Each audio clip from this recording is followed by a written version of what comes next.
Hi there, and welcome to the I'll Try That podcast. And I'm joined here today with Joe. We've lost Barbara because he's decided to go on holiday, and Simo is, of course, in Australia. Well, also Simo's got COVID right now, so he's got more of a legitimate excuse than normal. Yeah, so we'll let him off, but we won't let Barbara off because we all know the podcast becomes before holidays. But today is a very special day. A day I didn't think we would get to, Joe. I didn't think we'd get to this day. But yeah, it is our 100th episode. 100 episodes! Exactly. That's the fanfare little band thing that happens every time someone does 100 episodes. I like it. It's more to think that there are some people who have listened to us for 100 episodes. It's more so well done. Absolutely. Well done. Thank you. Yeah, There's a great point to mention. Thank you so much for persevering through all the many dodgy recordings, the questionable edits, quite a lot of the hearsay, and now we've come up with the term factoid. The kind of the fake news sometimes, but more often than not, just good bants and entertainment. I like to think we're putting out to the world, and actually from a lot of you who are so engaged with us over our social medias, and we love getting your comments and your messages through email, through Instagram messages, whatever it is. Just thank you, for listening. Thank you for putting in the time and the effort wherever you can. I mean, we're reaching all around the globe. The latest statistics show that we're, the data is like we're all over the place. Like I think we average about 1,000 listeners an episode. So if you're one of those thousands who have regularly checked in, or even you're just checking us in for the first time, just thank you. There's a whole archive here of 100 episodes you can go back through, back from our very first episode where we do it, kind of bumbling our way through and with mics and setups and big boom thing, all this kind of stuff. But yeah. Thank you very much for everyone who's listening. And yeah, I mean, hey, there's plenty more beer out there. We're probably going to do another 100 episodes plus. So let's just keep the beer flowing, I suppose, Rich. I like that. Keep the beer flowing, definitely. So what we thought we would do is, because it was, we'd go over some of our favourite memories of what we've gone over the past 100 episodes and what our favourite episodes and bits and bobs that me and Joe have really enjoyed. But then we're also going to go back to our favourite location, shall I say, to purchase alcoholic beverages, as I'm a massive fan of this store. Lidl. We're going to revisit Lidl and see what they've brought us and what they have to offer. And we've got a few beers to try from there. Fantastic. Yeah, their new summer collection, or as they dub on their website, the summer alcohol section. Love it. Classic Lidl. Don't even mince around with words. It's what it is. It's summer alcohol. Boom. Done.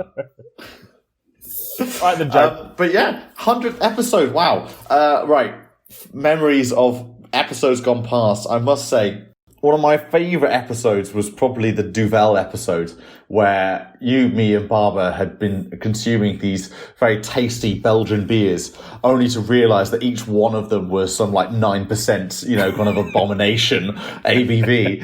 And yeah, by the end of the recording, listening back to that episode, it still makes me laugh, just the amount of slurring and kind of nonsense that was going on by the end.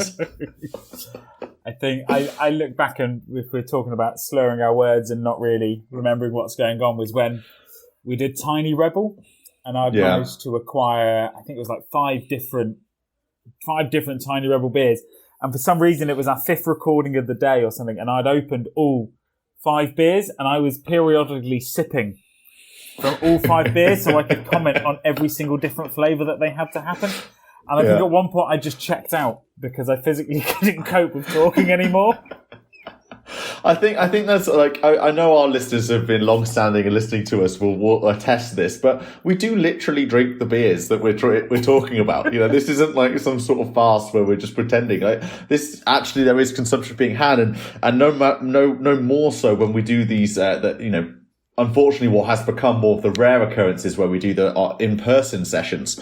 But I do remember the first session we ever did, where yourself, me, and Simo We were just learning how to do podcasts. We just bought all this equipment, microphones, mic stands, and we had these big stands that, for the microphone to go on, which were like, they're like from the floor. They come up like, I don't know if you were meant to put them on a desk or something. They were absolutely massive. Remember, like these big, huge mic stands. And so there's 3 of us in my apartment then in Battersea. Like spending so much time like setting this up and fighting with the rig, and we even spent that morning driving around to like different like tech shops trying to find the right cable that would link the to the audio booster setup that we had. Anyway, good times were had by all. It was a very stressful start to the day, and then we ended up recording 6 or 7 different episodes, which obviously meant 6 or 7 different beers at least as a minimum that we were consuming in that day. So yeah, all in all, I think we were all fully wiped, but the adrenaline of that first ever episode's recording session kind of got us through, didn't it? I tell you what, I did enjoy the addition of Matthew Barber to our collective as well. I think he's bringing the puns is what Mr. Barber does. His pun game is strong, that is for sure. Yeah, he's when he finally has children, they're going to be incredibly embarrassed about him. I already know. His dad jokes, he's been training his whole life on his dad jokes, for sure. I mean, I've known him quite a long time now, and his dad jokes have always been on par, so, on point, sorry. So, yeah, no, he's bringing a good thing, and obviously it's nice to hear, that kind of Cheltenham twang, coming in there. Obviously he would say that he doesn't have an accent at all, but we all know he's got a bit of a twang going on there. Just trying to think of other episodes. There've been so many good ones, so many that we kind of like. There haven't been too many where we just were like, we just wanted to get through it. I think we always come to it with the idea that actually there is something new, and I think the whole range of this format, we're focusing on most of our episodes, focusing on a specific brewery, and we're trying one, if not more, of their beers. I think has been for a lot of people. What I'm getting a lot of the comments of are people finding that really interesting. Because obviously us knowing each other and us how we talk about it is entertaining, and, we are, with the amount of beer we've consumed for this podcast, getting more and more knowledgeable, in this space. But I think most people are finding it fascinating, or why they keep tuning back in is because you are getting these little snippets of information, or, like we just did very recently, we just did Beck's. I just thought that was a made up brand. Again, another classic from a big brewery that didn't, just like create a beer, but no, it's got a whole history about Bremen and all this kind of jazz, which I love finding out about this. And that's my kind of like nerdy side of just loving to find out about, the intricacies about what makes a brewery tick.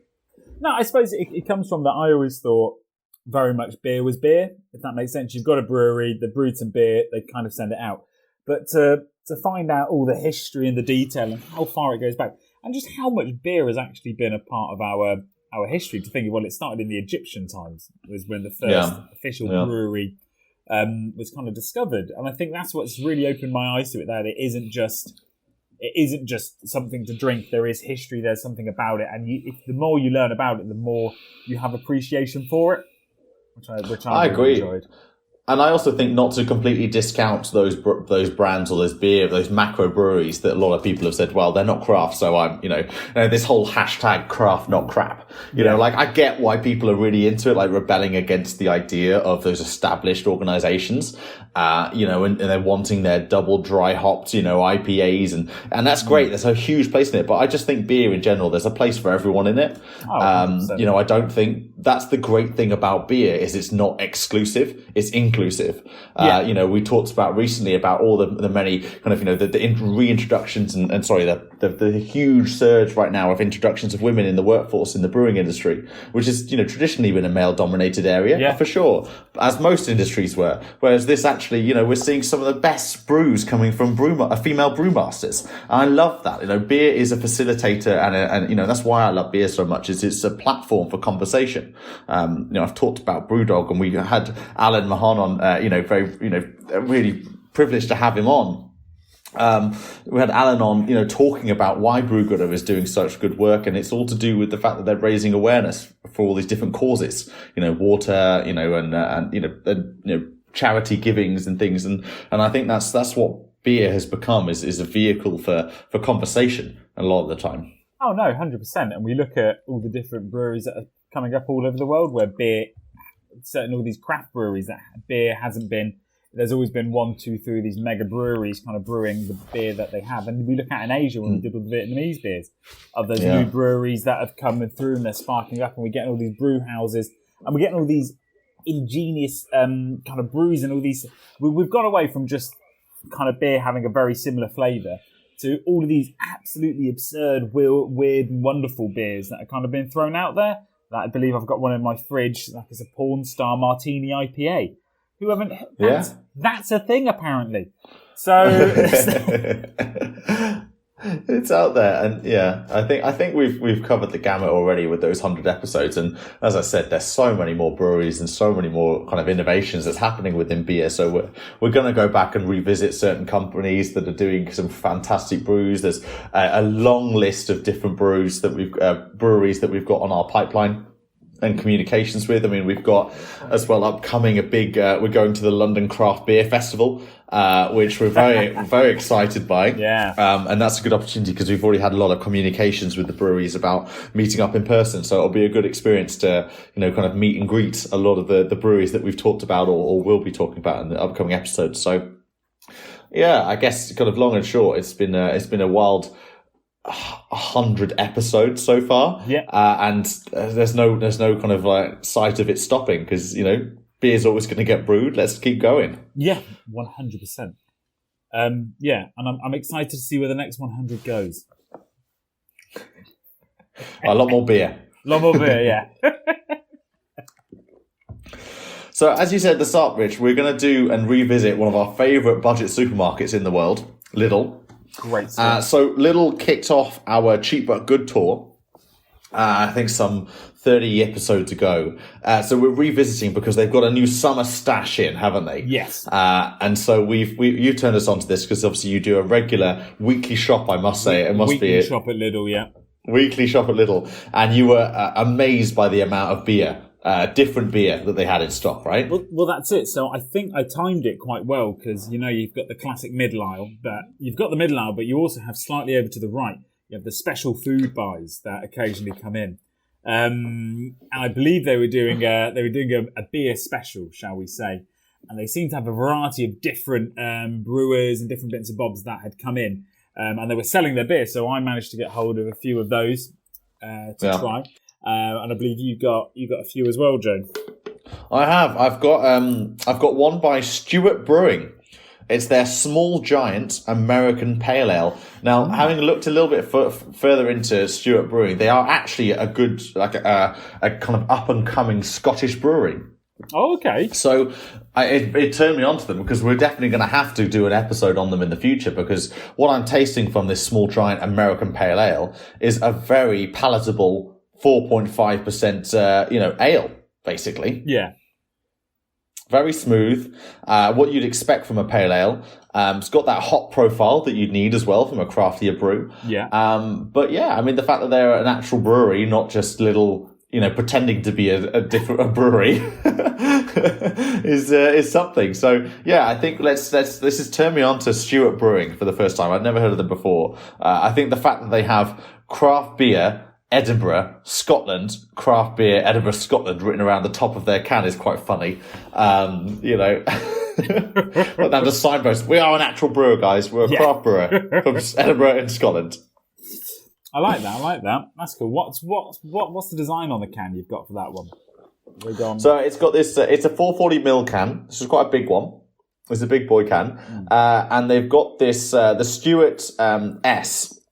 Is how when you were a teenager you used to draw that S that was like with lines, everyone would know it, like kind of like the metal S, the one with I don't know how to describe it other than that. The S that you draw when you were at high school. They've got a kind of a version of that, but with hops on the inside of it. So very brewing focused. And the can design itself is. It's got some different patterns on it, some different lines. I'm not sure what the lines mean, and they've got some different colours on there, I suppose. But predominantly, it's a black can, which is quite interesting. I'm getting Siren vibes. Yeah, I agree. Stewart Brewing Siren. Yeah, it's a really good point. It does look a bit like Siren. So I'm just looking at, if you Google Siren at the moment and you look at some of their cans and their S's and the can design and stuff, I'm getting very, very similar vibes. I don't know if you are. It's funny though, because they are an actual company. Yeah. So, it's not like this is just because this is why I picked them up, because I thought, a new craft brew, like it's Lidl's take on Siren's brew. Yeah. Right? That's what I literally thought when I first picked them up.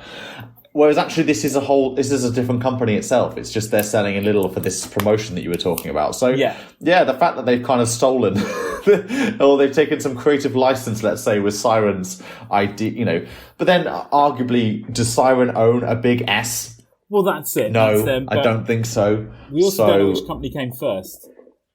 We'll have to do a bit of research into that. It could be Siren, could be stealing Stewart's design. Don't want to be throwing shade, but yeah, no. Like I'm a big fan of Siren Brewery, but I think I've tried Stewart before. As I've brought various beers from Lidl. Yeah, they were good. So I've gone for something called the Fader, a juicy IPA.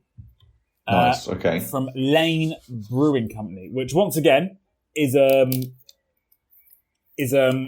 small brewery that apparently are up and coming. So it'll be someone to watch out for, and I quite enjoy the beer design.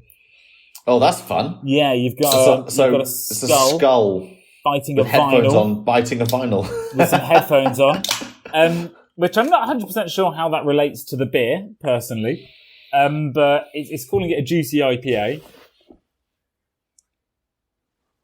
It's an IPA, and it's quite bitter.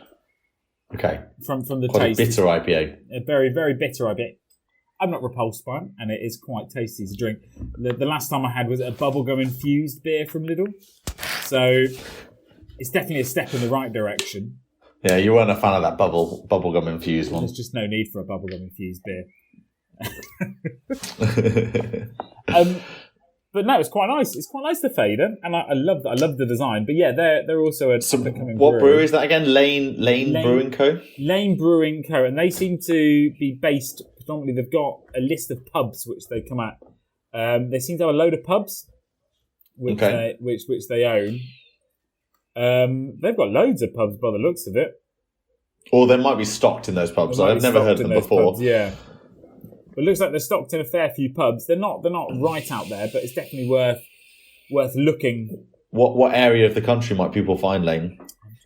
Digbeth, so London. Is that London? Digbeth's in London, isn't it? Yeah, I think you're right. Absolutely right. So it looks like they're a London-based brewery, and it looks like that's where they're based. No, it's Brighton. Brighton. Wrong one. Do that again. Yeah. So hang on. This is weird. Okay, hang on. No, this is a reason why we're going all over the place, because they are mentioning Digbeth, but actually their main brewery is in Sussex. Oh, okay. But their brew pub in Brighton is in the North Lane, at the North Lane Brew House, which is where they get the name from. Okay. So all of their address is about Brighton, but their main brewery is in Sussex. Oh, so okay. How does that work? Someone's got a long commute.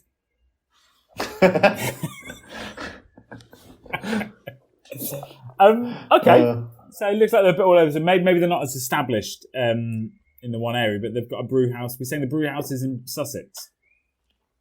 No, so the main brewery is in Sussex, but their brew pub is in Brighton.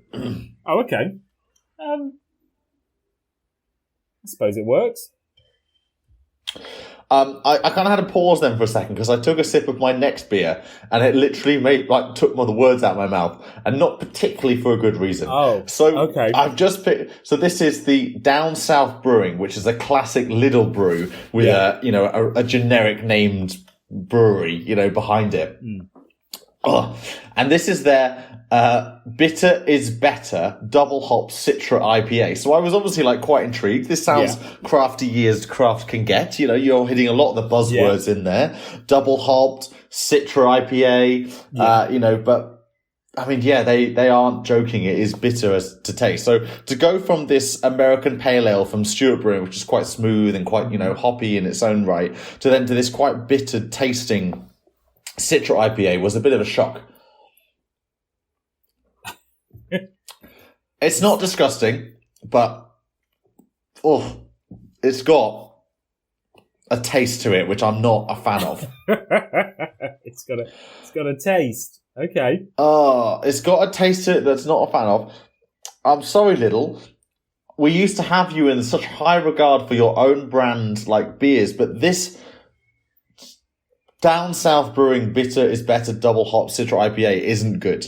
This is not a good beer.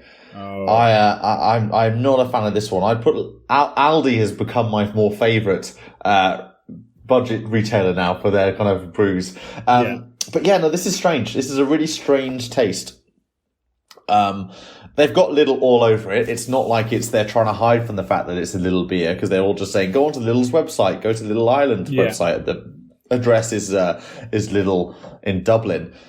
But yeah, it's this is not a great beer. I would be disappointed if someone bought a load of this beer and then handed it to me, because I'd be like, well, unfortunately, this is not going to be used for anything.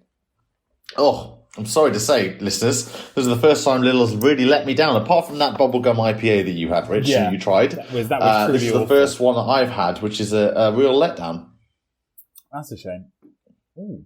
So, I pulled this beer, the one I've just tried. So I pulled this beer, and I've just done a little bit of research onto them on their website, and I'm not going to go into too much about the actual company, because I genuinely think we need to do a podcast about them, because I've just read some very interesting things.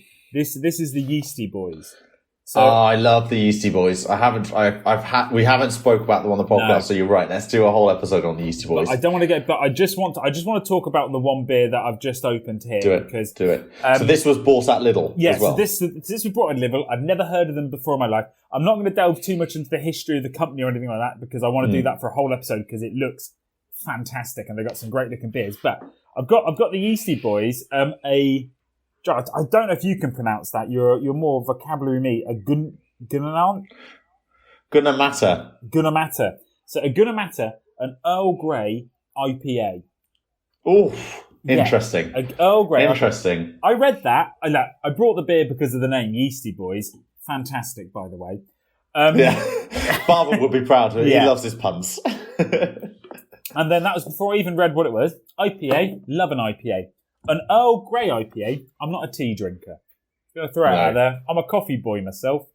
Love a latte. This tastes fantastic. Oh, you're liking this one? Okay. There's not often that I sip a beer and go, damn. There was the one time with the Nipah, the double Nipah. I've been telling people about your Nipahs. You love your Nipahs. Yeah, from the double Nipah. That was amazing. But the Earl Grey IPA, I didn't think it would work, and I didn't think it would taste good. Okay. Well, I tell you what. We'll obviously do a whole episode on the Yeasty Boys, but the only other Earl Grey infused drink I've had, a beer I've had, was by Adnams. It's their Jack's brand. They had an Earl Grey lager, and that was delicious. That was very good. But I just thought, okay, it's Adnams. It's going to be a good quality brew. But the fact that you're loving this Earl Grey IPA by Yeasty Boys, maybe there's something in this Earl Greyness. Like, I tell you what, I didn't think it would work. I didn't think it would be a thing, but and therefore it's got a nice little hoppy intro. So you're sipping, you're like, oh, I can taste the hops there. But then you can taste the kind of the Earl Grey, but then you can kind of taste the IPA, like the pale ale coming through it, and it's kind of waves, but it is absolutely delightful. Well, I've just typed in Earl Grey beer into Google, and there's quite a few different ones, but the first ones we just talked about, Earl Grey Lager by Adnams Southwold, Jack's brand. The Yeasty Boys Earl Grey IPA comes up as second. And you can buy a whole keg of that, by the way. If you want a whole keg of that, 150 quid, but you can have a keg of the Yeasty Boys Earl Grey IPA. Maybe that will be, if your next birthday, the boys and I will collab together to get you a keg of this thing. But there's a couple of others, Earl Grey, but Earl Grey seems to be like an untapped area. If you're liking the sound of this Earl Grey, there's a strong brew by Honest Brew. They do an Earl Grey IPA as well. It's called the Strong Brew. Honest Brew, never heard of those either, so we'll definitely check Honest Brew out as well. Interesting. Yeah, I didn't think I would like it, Genuinely, and I've not been too impressed with infused beers that I've brought from Lidl before. Hence the bubblegum. There was the weird cherry one as well. But this is pretty damn good. Well, that's good, and I'm pleased for you because obviously I've had a pretty bad experience with this bitter is better double hopped Citra IPA. It doesn't make me feel good about. I'm not going to try it on this pod episode, but I have another Down South brewing made by Lidl. It's even got the little logo on. I've just shown that onto the screen, so they're really doubling down there. But this is their Citrus City Orange Pale Ale. So. I don't know. I'm on the fence now. I thought that, I was expecting good things from these little knockoff beers, but that one didn't cut it for me. So I've got not very high hopes for this orange pale ale. I mean, come on, let's just do it. Crack it open. I've got to know. Right. On the nose, I'm not really getting too much orange. No. From this orange pale ale, so that's a bit surprising. It's suspect. But the beer itself is better. Yeah. It's actually very quaffable.